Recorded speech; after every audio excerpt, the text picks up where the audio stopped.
বিশ্বজুড়ে শোরগোল পড়ে গেছে ইরান এবং ইসরায়েলের যুদ্ধেও, এবং সেই যুদ্ধের পরিস্থিতিতে ফের একবার যেন বড় ধাক্কা। খতম হয়ে গেছে ইরানের নয়া সেনাপ্রধান। ক্রমশই যেন ভয়াবহ রূপ ধারণ করছে এই যুদ্ধ পরিস্থিতি। এই প্রসঙ্গে যাব বিস্তারিত। আমাদের সঙ্গে যুক্ত হয়ে গেছে প্রতিনিধি সৌম্য মুখার্জি। সৌম্য, কি রয়েছে বিস্তারিত?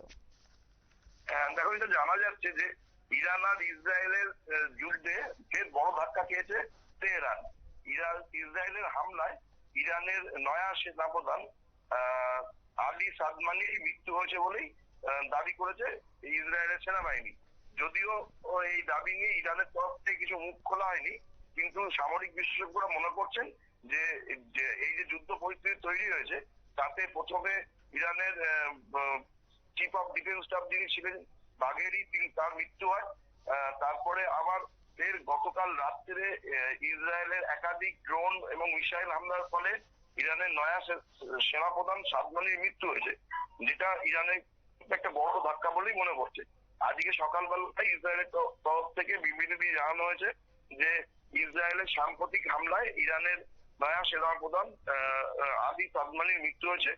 এখনো পর্যন্ত ইসরায়েলের হামলায় ইরানের যতজন মৃত্যু হয়েছে, ইসরায়েলের দাবি অনুযায়ী সাদমানি হচ্ছে তাদের মধ্যে সব থেকে উচ্চ পদস্থ সামরিক কর্তা। আন্তর্জাতিক সংবাদ মাধ্যম আল জাজিরার থেকেও যেটা জানা যাচ্ছে যে ইসরায়েলের দাবি যদি সত্যি হয়, তাহলে সাদমানির মৃত্যু ইরানের ক্ষেত্রে বড় ধাক্কা। কারণ ইরানের সর্বোচ্চ ধর্মীয় নেতা আলী খামাইনি সব থেকে ঘনিষ্ঠ ছিলেন এই সাদমানি। যদিও ইরানের তরফ থেকে সাদমানির মৃত্যুর বিষয়ে কোনো কিছুই খবর দেওয়া হয়নি, কিন্তু যেটা মনে করা হচ্ছে যে গত 13ই জুন ইরানের সেনাপ্রধান যিনি ছিলেন গোলাম আলী রশিদ বাঘেরি, তারকে হত্যা করার পরেই আলী সাদমানিকে তড়িঘড়ি পদে বসানো হয়েছিল। আর ক্ষমতায় বসার কদিনের মধ্যেই তার মৃত্যু ঘটনা ইরানের প্রতি একটা বড় ধাক্কা বলেই মনে করা হচ্ছে। গত শুক্রবার থেকে ইরানের বিভিন্ন সামরিক ঘাঁটি এবং বৃহত্তম পারমাণবিক অস্ত্র ভান্ডার বলে যেটা পরিচিত, সেই ইউরেনিয়াম সমৃদ্ধকরণ কেন্দ্র নাতানজের, সেটাকে আকাশপথে হামলা চালিয়ে ধ্বংস করেছে ইসরায়েল।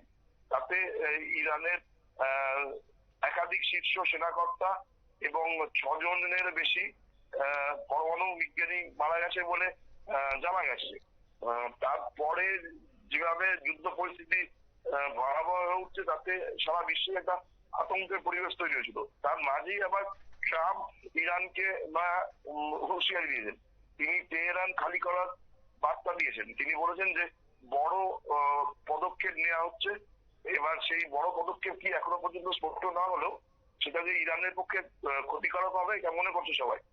এই পরিস্থিতিতে ইরানের নয়া সেনাপ্রধানের মৃত্যু ইরানকে আবার এক ফুটে ঠেলে দিল। এর পরবর্তীতে ইসরায়েল আর আমেরিকা যদি যৌথভাবে ইরানের উপর বড়সড় কোনো আক্রমণ হলে, তাহলে ইরানের সেনাবাহিনীর মনোবল কতটা দৃঢ় থাকবে সেটা নিয়ে এখন প্রশ্ন উঠছে।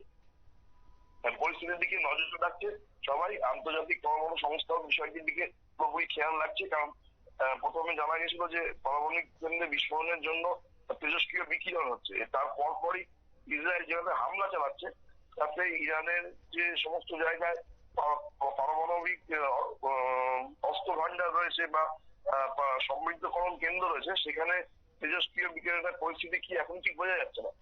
কিন্তু পরিস্থিতি যে ক্রমশ ভয়ানক হচ্ছে সেটা ইরানের বিদেশ মন্ত্রকের হাত ধরেই বোঝা যাচ্ছে। কারণ ইতিমধ্যেই পাকিস্তান তাদের ইরানের সঙ্গে সীমান্ত ছিল সেটাও বন্ধ করে দিয়েছে। ফলে ইরান ক্রমশ কোণঠাসা হয়ে যাচ্ছে, এবং ইসরায়েল আর আমেরিকা যদি বড়সড় আবার ফের আক্রমণ হলে, তাহলে ইরানের ক্ষেত্রে যথেষ্ট চাপের হবে বলেই মনে করা হচ্ছে। শতাব্দী। ধন্যবাদ। অর্থাৎ পশ্চিম এশিয়ার যুদ্ধ পরিস্থিতির ভয়াবহতার রূপ এখন লক্ষ্য করা গেছে। রাজধানী তেহরান সহ গোটা ইরানে লাগাতার হামলা ইসরায়েলের, এবং সংঘাতের পঞ্চম দিনে ফের নতুন করে এয়ার স্ট্রাইক নেতানিয়াহু সেনার।